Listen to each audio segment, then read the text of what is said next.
Hi, so my name is Pia Faustino and I'm one of the video contributors of GMAnews.tv, and I'm here right now in Copenhagen, Denmark, covering the United Nations Climate Change Conference. So let me show you around. This is the Bella Center, and it's a huge conference center where these talks are taking place. In this venue we have dozens of rooms, and in each of these rooms there's a meeting taking place where there are people talking about the future of the planet, basically.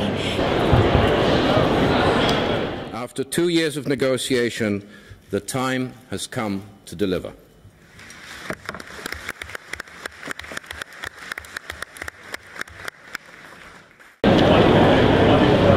You have people here from every single country on earth, and people from different cultures, different walks of life.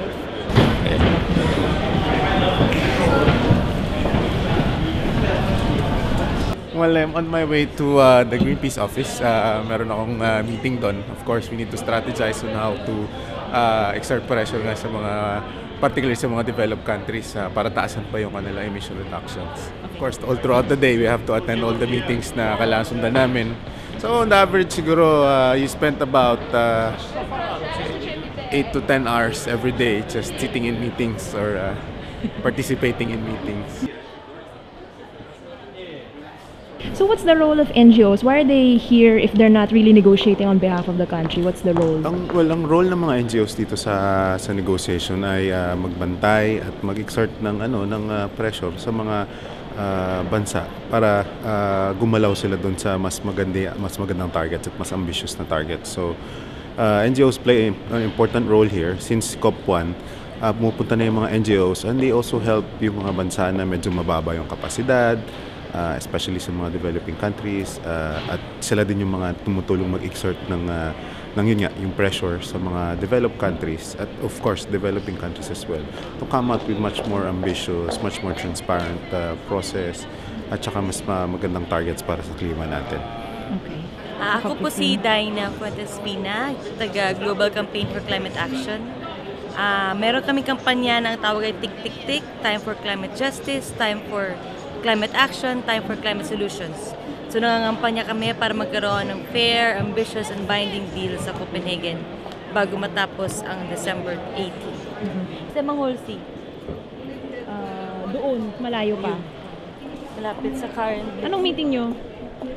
Rapid response meeting, kung anong mga developments sa negotiations. So nag-meeting kami para i-analyze at para magkaroon din ng mga response, anong action, anong press release, anong pwedeng magawa para ma-pressure sila na hindi ma-dominate ng Annex 1 countries yung negotiations.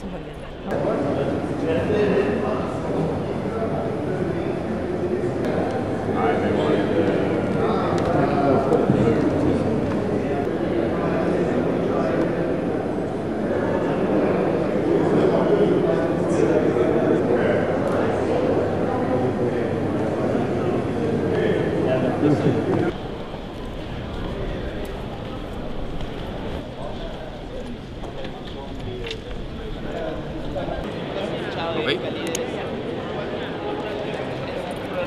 Sir, hindi ata ako hinihingan ako ng tulong ng aking sariling bansa eh.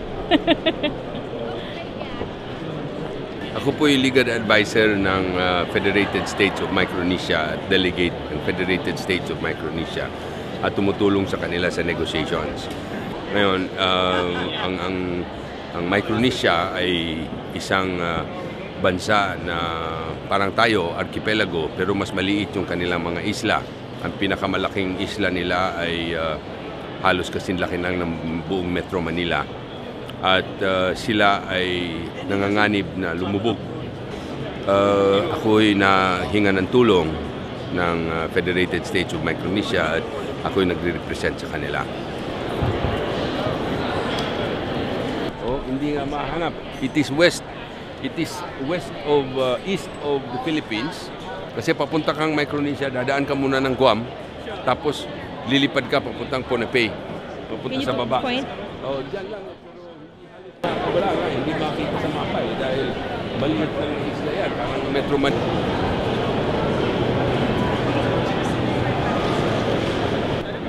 Talk to someone. I'm gonna try to find our delegation.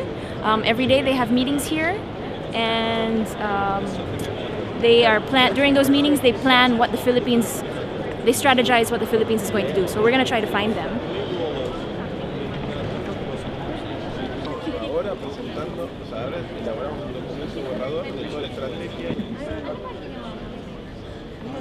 Ay, sige po.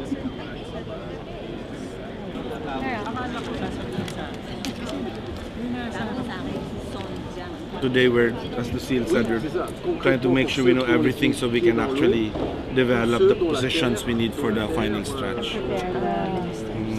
This is about addressing, responding to climate change, trying to stop what we can stop in climate change, as well as making sure that we have the resources to adapt to climate change. For the Philippines, it's very important because the Philippines is a very climate-sensitive country. We saw that in Ondoy and Pepeng. Na kung hindi natin tigilin yung pagbabago ng klima, worse things will happen to us. So we have to do that here by asking for deep and early cuts by developed countries in their emissions, as well as enabling us, the Philippines and other developing countries, also to cut our emissions. We also are here because we need resources for adaptation. We need resources for disaster risk reduction. We need resources to get our agriculture to adapt to climate change. So here we are trying to negotiate for those resources from those countries richer than us. This meeting is going to focus on whether or not there will be one new agreement on climate change, or whether we will have two agreements. We will still keep alive the Kyoto Protocol, which in the Philippines want, so developed countries are able to make deeper cuts, and another new agreement that applies to other countries. So it all really boils down now to whether or not, what's the strongest agreement possible, di ba? Whether it's better to have one single agreement that's as strong as possible, that makes early and deep cuts, transfers resources, or should we do this in two agreements? And that's the challenge that we have here. What are the chances you think that we're gonna get what we expect? It's an uphill battle. It's an uphill battle. we still have 5 days to go. And if there's no deal, then we have to try again for another 6 months, another year to get that deal, and it will be harder. This is the best chance in a decade to get to a good solution for climate change.